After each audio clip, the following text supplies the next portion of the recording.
اسمحوا لي أن أقرأ عليكم قصيدة كتبتها في أمي رحمها الله، ولم أكتبها إلا بعد سنة من وفاتها رحمها الله. سميت هذه القصيدة عبرة من بحر دمعي.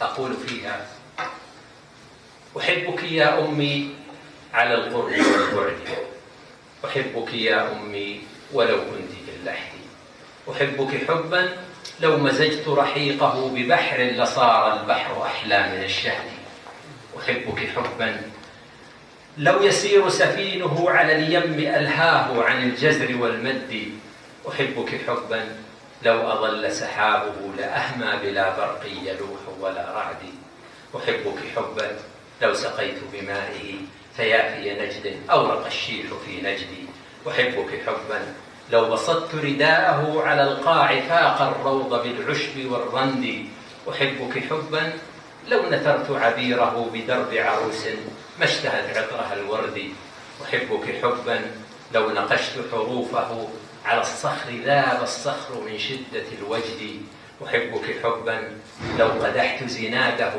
على الترب أورى كالهشيم مع الزند، أحبك حبا لو أعرت قليله لغيري لم يكتم عقوقا ولم يبدي، أحبك حبا لو يفيض يسيره على الناس عاش الناس طرا بلا حقد، أحبك حبا لو تقادم عهده لكان كطيب العود يزكو مع العهد، أحبك حبا تزدهيه لطافة أرق من الديباج في ناعم الأيدي، أحبك حبا ليله كنهاره غني عن الشمس ولا البدر يستجدي، أحبك حبا صيفه كشتائه ربيع مريع لا يكدر بالورد، أحبك حبا فاق حبي أحبتي فليس لحب الأم في القلب من ندي، أحبك حبا أعجز الشعر وصفه كما أعجز الوصاف وصف صبا نجدي، أحبك حبا لم يرى الناس مثله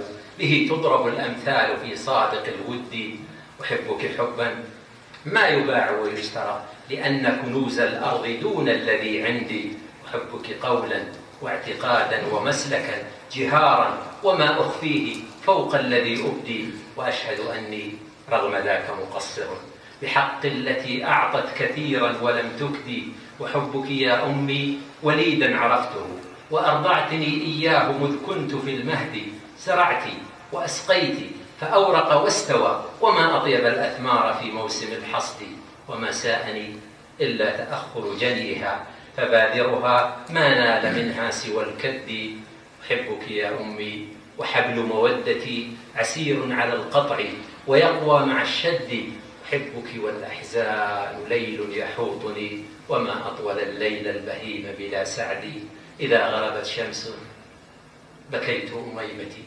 وعند طلوع الشمس أبكي من السهد، وإن بزغ البدر بدا كاسف الرؤى توشح في حال من الحزن مربد، وتبدو عيون الليل غيض سناؤها وكنت بها قبلا إذا تهت أستهدي، وتبدو عيون الليل غيض سناؤها وكنت بها قبلا إذا تهت أستهدي، وحتى نسيم الفجر غير طبعه سموما غدا بعد الطراوة والبرد، فلا الليل ليل مثل ما كان راحة ولا الصبح موعود بمستوجب الحمد، تنوح حمام الدوح مثلي صبابة وما حزنها حزني ولا وجدها وجدي، فقد فقدت إلفا يعاض بمثله ومن يفتقد أما فيا بؤس للفقد، توقد في جنبيه نار التياعه يكاد لظاها يشعل القلب بالوقد، ويجثم كابوس من الغم والأسى عليه فينهد به أيما هد، وللحزن آيات تدل على الفتى عيانا وما تخفى على الأعين الرمد، أنين وزفرات وغم وحسرة وكل على كل من البؤس يستعدي، هي الأم نبراس الحياة وضوءها إذا ارتحلت يأتي الظلام على الوعد، إذا قلت يا أمي بكت كل أحرفي على فقد من كانت يؤرقها فقدي، ومن بان قد يأتي ولو غاب حقبة، وغيبة من حل القبور بلا عود. أحبك يا أمي وسيل مصائبي بموتك قد أربى على هامة السد.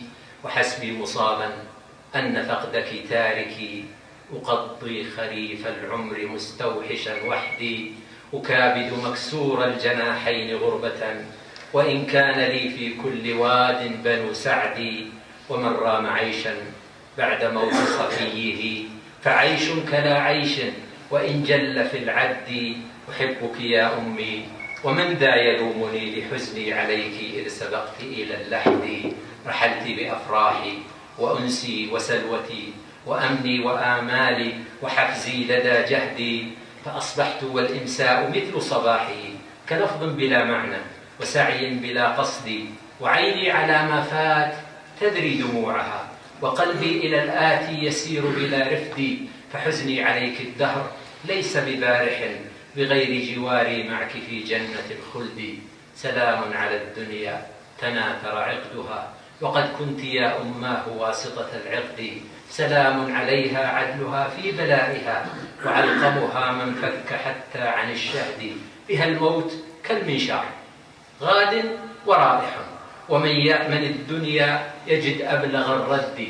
إذا صاح طفل مستهلا حياته، بكى غيره ميتا أعز من الولد. وإن صفقت دار سرورا تكدرت، ديار بها فالضد يحيا مع الضد. سلام على الدنيا سلام مودع، يرى أن بطن الأرض آنس للعبد. فمن حام حول البئر لا بد واقع، وبئر المنايا فاغر فاه للورد. لقد آنت رحالي وغيري لاحقي، فلم تبق من قبلي لتبقي من بعدي. وليس مع الأقدار للمرء مهرب، ولا مسلك ينجي ولا حيلة تجدي. سأصبر حتى يوقن الصبر أن